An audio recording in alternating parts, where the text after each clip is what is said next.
La prescripción para todos los procedimientos y acciones en vía administrativa, está establecida en 4 años, desde que la autoridad tuvo conocimiento del hecho.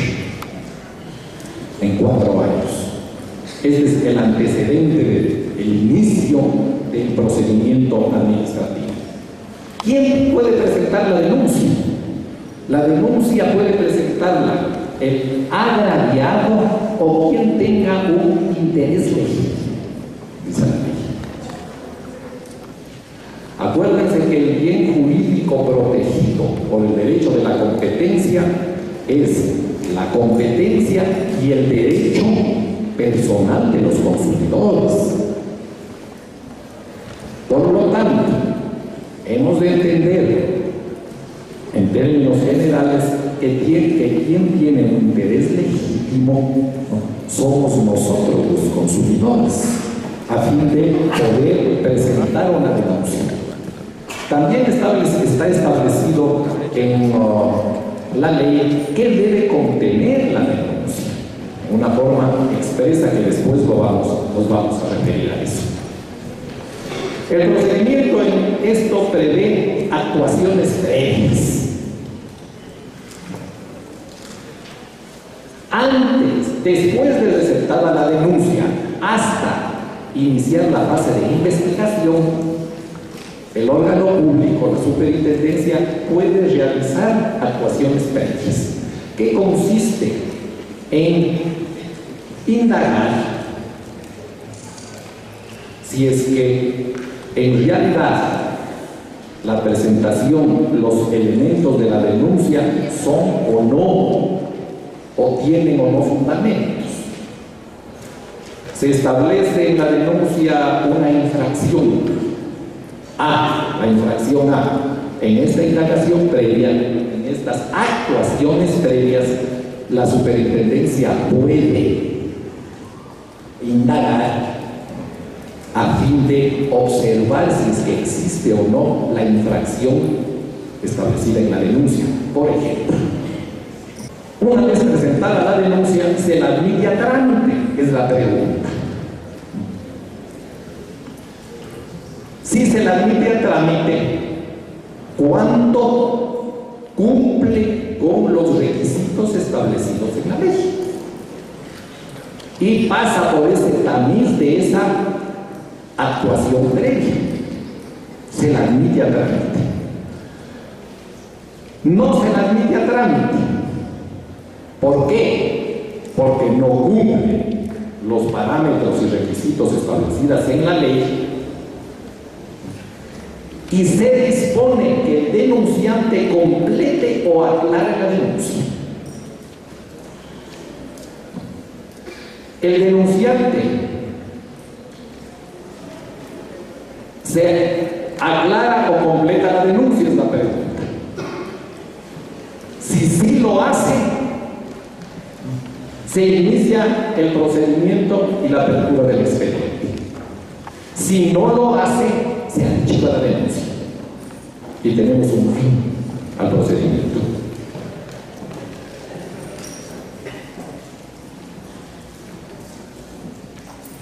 Vayamos observando los actos administrativos que se producen en el procedimiento. Aquí tenemos actos administrativos de sustanciación, de mero trámite, y actos administrativos resolutivos que ponen fin al proceso. Archivo de la denuncia pone fin. Una vez que se inicia el procedimiento y se apertura el expediente, se conceden términos para excepciones. El denunciado, para explicaciones, presenta explicaciones. Tiene 15 días término para eso. Si las explicaciones son satisfactorias, con ese sí se archiva el expediente, la denuncia. Si no son satisfactorias, se inicia el procedimiento de investigación.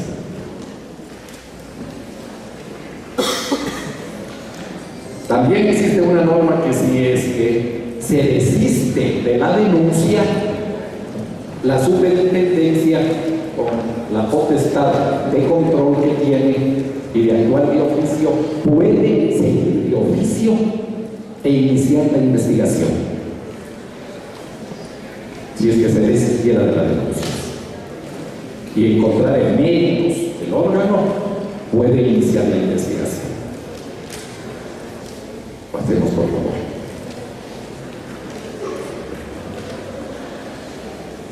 Tenemos el inicio del procedimiento de oficio o a solicitud de otro órgano de la administración pública.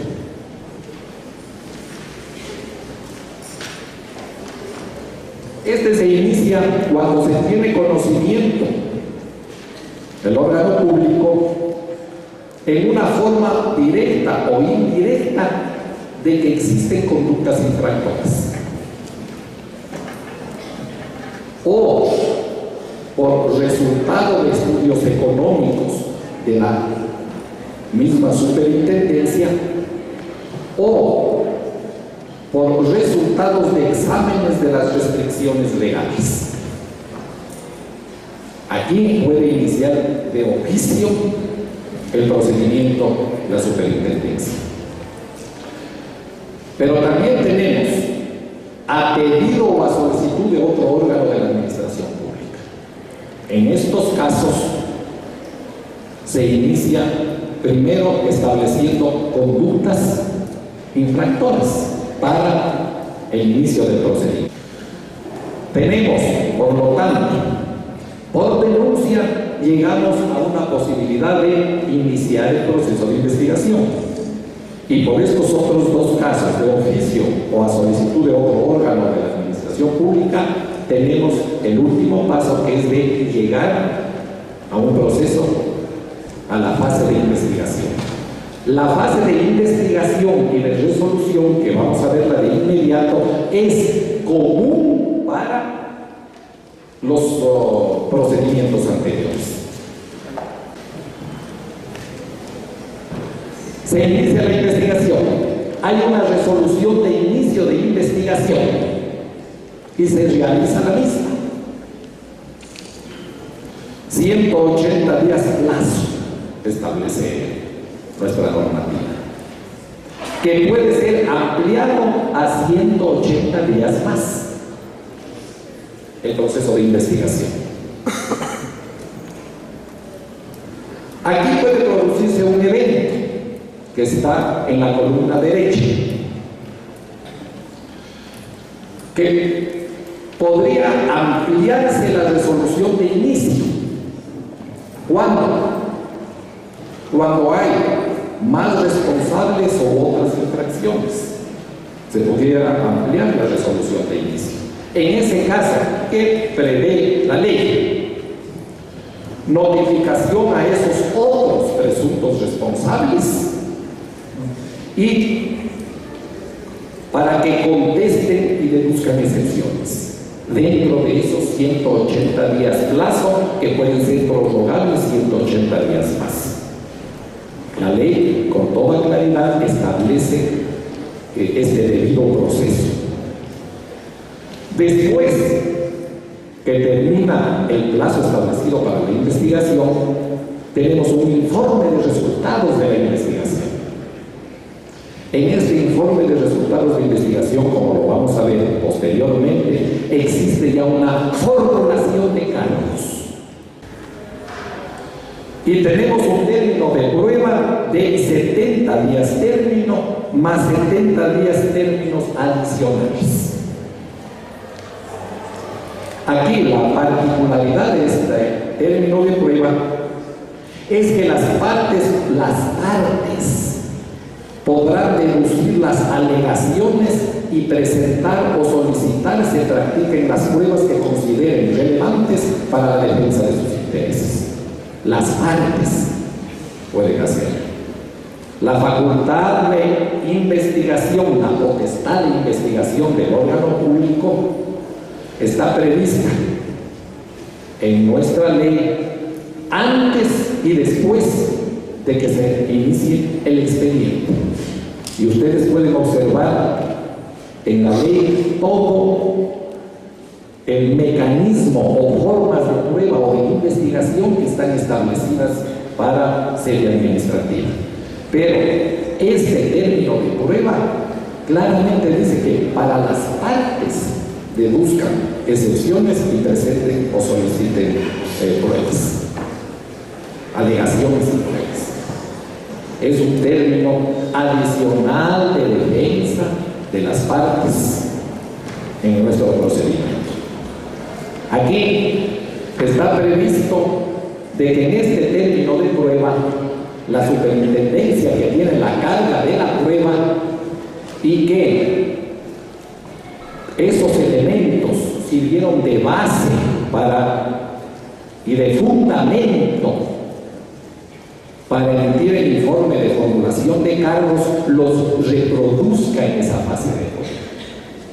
A más de que durante toda la investigación las pruebas tienen que ser legalmente actuadas.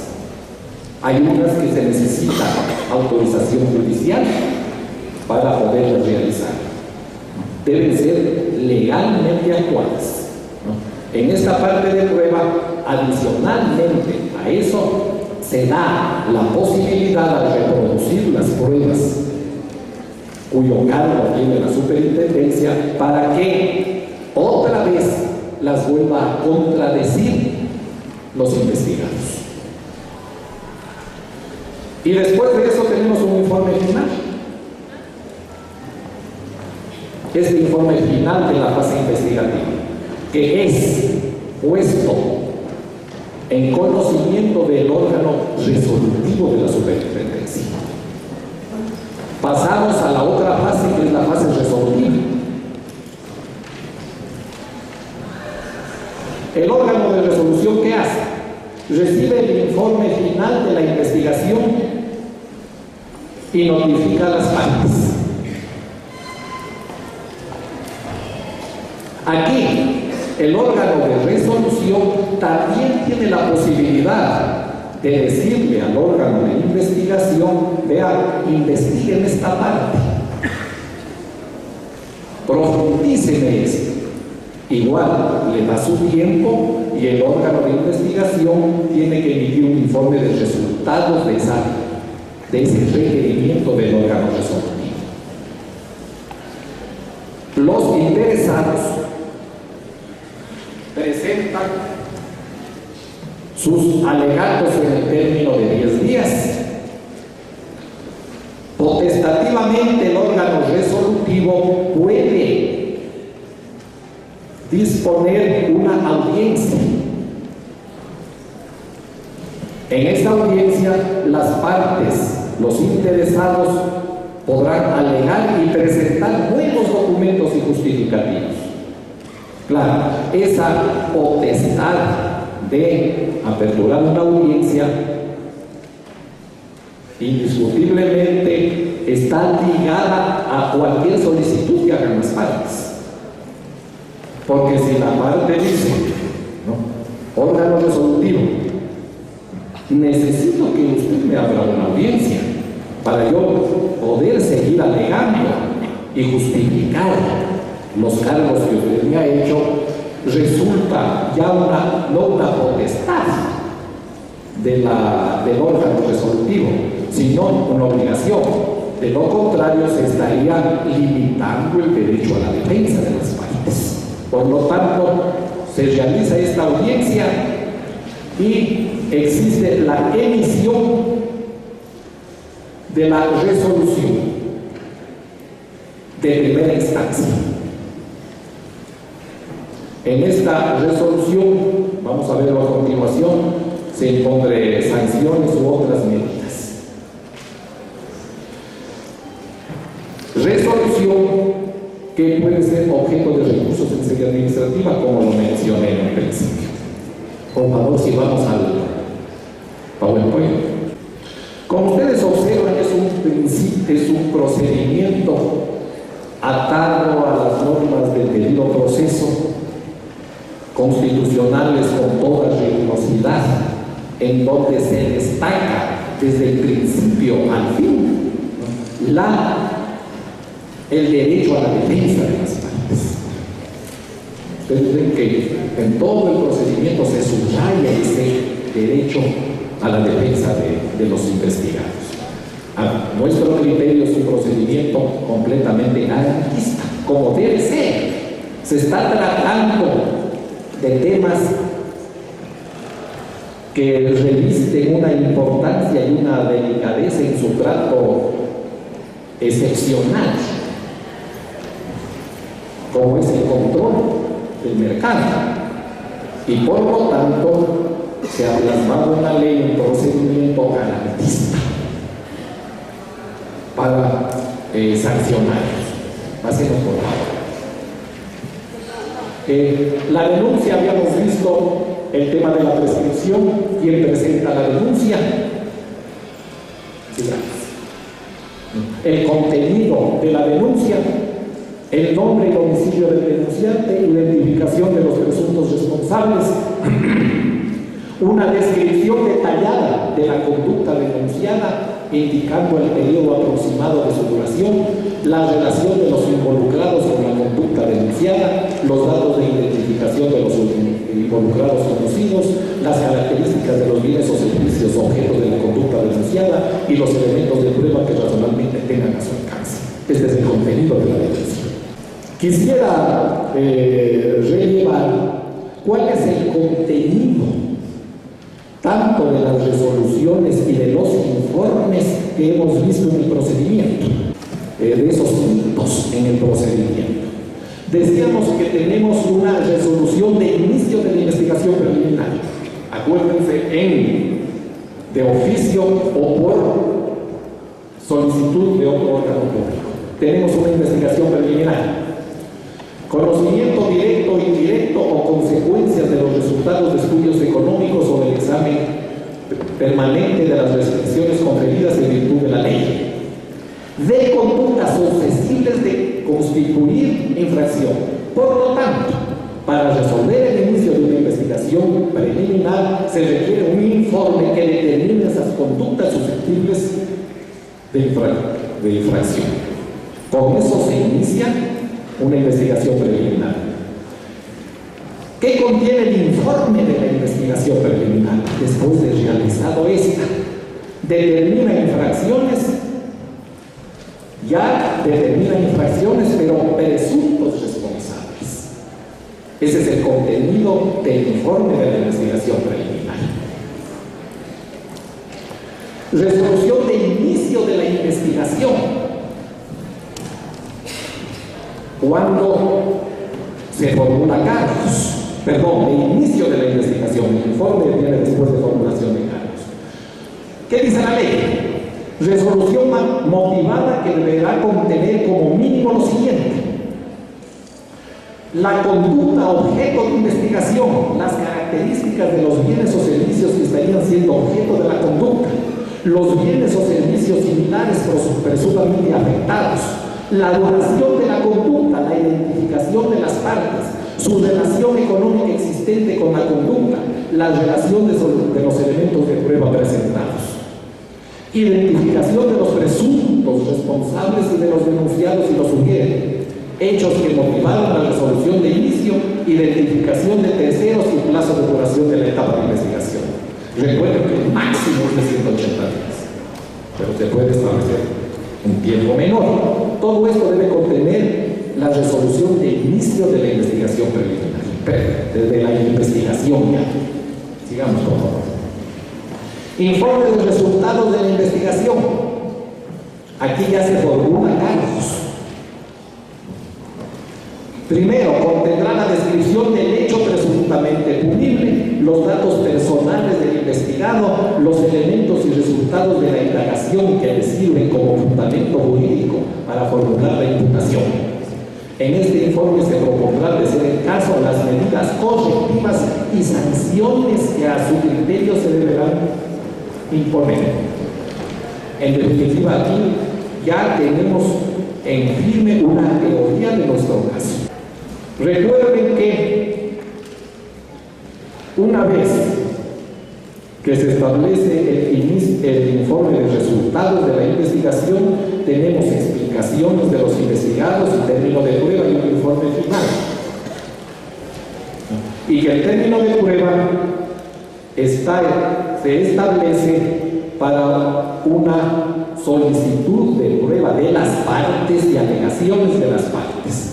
Por lo tanto, en este informe de resultados de la investigación ya debemos tener una teoría del caso, porque solo tenemos como órgano público 15 días para emitir el informe final.